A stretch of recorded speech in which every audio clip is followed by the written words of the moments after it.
శ్రీ సాయిరామ్. నిత్య జీవితంలో మనం అసంతృప్తి, సుఖప్రాప్తి అనేటువంటి విషయాల గురించి తెలుసుకుందాం.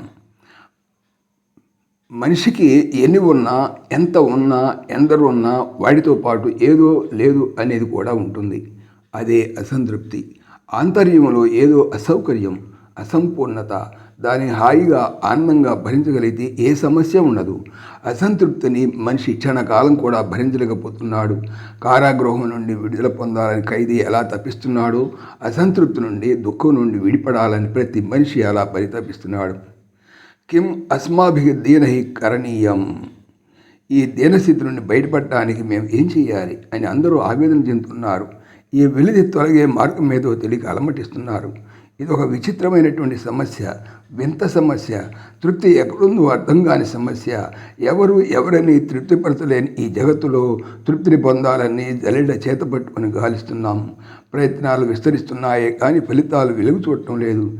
వెలితి ఏదో వెలితి, ఎప్పుడు ఇదే పరిస్థితి.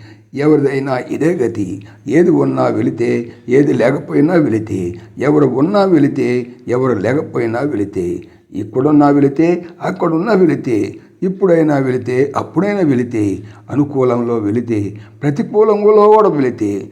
ప్రయత్నించి లేని దాన్ని పొందుతాము.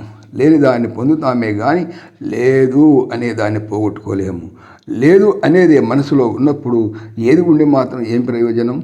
అందుకే అందరూ అసంతృప్తితో అలమటిస్తూ ఉన్నారు. భాగ్యాలు వస్తే తృప్తిగా జీవించవచ్చు అనుకుంటారు పెద్దలు. బాధలు తీరితే సుఖంగా బ్రతకవచ్చు అనుకుంటాడు ధనికుడు. ఎవరికి ఏది ఉందో ఏది లేదో తెలియదు కానీ అసంతృప్తి మాత్రం అందరికీ ఉంది. ఆవేదన కూడా అందరికీ ఉంది. అశాంతి అందరికీ ఉంది. ఈ తర్వాత సుఖప్రాప్తి గురించి తెలుసుకుందాం. ఇష్టప్రాప్తి అనిష్ట నివారణ చికిత్స స్వాభావిక సర్వ ప్రాణిషు దృష్టత్వాత్ అన్నారు. ఇష్టమైన దాన్ని పొందటం, అయిష్టమైన దాన్ని విడిచిపెట్టడం అనే కోరిక సర్వ ప్రాణుల్లో సహజంగా కనిపిస్తూ ఉంటుంది. ఇష్టమైనది ఏదో అది సుఖమని, అయిష్టమైనది అసుఖమని చెప్పి అందరూ భావిస్తుంటాం. మనం ఈ ప్రపంచంలో దేన్ని ఆశించినా అది సుఖమని భావించి దాన్ని కోరుకోవటం లేదు. అది సుఖహేతు అని భావించి దాన్ని పొందుతున్నాం. ఏది సుఖహేతువు అని భావించి మనం ఆశించి పొందుతామో అది సుఖ కారణం కాదు అని తెలియగానే ఆ క్షణంలోనే దాన్ని త్యజిస్తాం. సుఖం అనేది ఒక వస్తువు కాదు. సుఖం అనేది వస్తువే అయితే ఆ వస్తువు అందరికీ సుఖాన్ని ఇచ్చేదై ఉండాలి కదా. అలాంటి వస్తువేది ప్రపంచంలో గోచరించటం లేదు. సుఖం అనేది కాలం కాదండి. ప్రపంచంలో సమయాలు తెలుస్తున్నాయే కానీ ఏవి సుఖ సమయాలు తెలియటం లేదు. ఆనందకాలాలు ఎంత అన్వేషించినా అంతుపట్టడం లేదు. రాహు ఎక్కడున్నాడో తెలుస్తున్నాడు కనుక రాహుకాలం ఉంది. సుఖం ఎక్కడుందో తెలియటం లేదు కాబట్టి సుఖకాలం తెలిసి రావటం లేదు. సుఖం అనేది ప్రదేశము కాదు. సుఖం ఇక్కడ లేకపోవచ్చు. అలాగని అక్కడ ఉంది అని చెప్పడానికి ఆధారాలు కదా. ఎక్కడికి వెళ్ళినా ఏ ప్రదేశానికి చేరినా అన్నీ ఎండమావులే. అందుకని ఆరాధనా స్థలాలు ఆదాయ కేంద్రాలుగా మారిపోతూ ఉంటే ఆశ్రమ ప్రదేశాలు ఆవేదన నిలయాలుగా గోచరిస్తున్నాయి. సుఖం అనేది సన్నివేశం కాదు. ప్రపంచంలో సంఘటనలు, సన్నివేశాలు ఉన్నాయి. సుఖ సన్నివేశాలు లేవు. ఒకే సన్నివేశం కొందరికి సుఖాన్ని ఇస్తుంది, కొందరికి దుఃఖాన్ని పొందడానికి కూడా కారణం సుఖం సన్నివేశానికి సంబంధించి కాకపోవటమే. ఇంతకీ ఏది సుఖం, ఎక్కడుంది, ఏది సుఖ కారణం, అది ఎక్కడుందో తెలుసుకోవడానికి మనకు ఈ భగవద్గీత ఉపయోగపడుతున్నది. జై శ్రీకృష్ణ సాయిరామ్.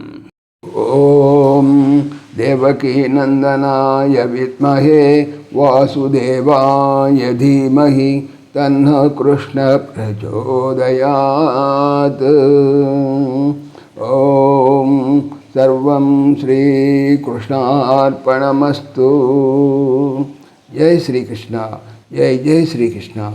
ఆత్మీయులకు మనవి, శ్రీకృష్ణ పరమాత్మ ఈ ఛానల్తో పాటుగా అనంత మహిమల శ్రీ సత్యసాయి అనేటువంటి మరొక యూట్యూబ్ ఛానల్ చేయిస్తున్నారు. దీనికి సంబంధించిన లింకు డిస్క్రిప్షన్లో చూడవచ్చు. జై శ్రీకృష్ణ. జై శ్రీకృష్ణ.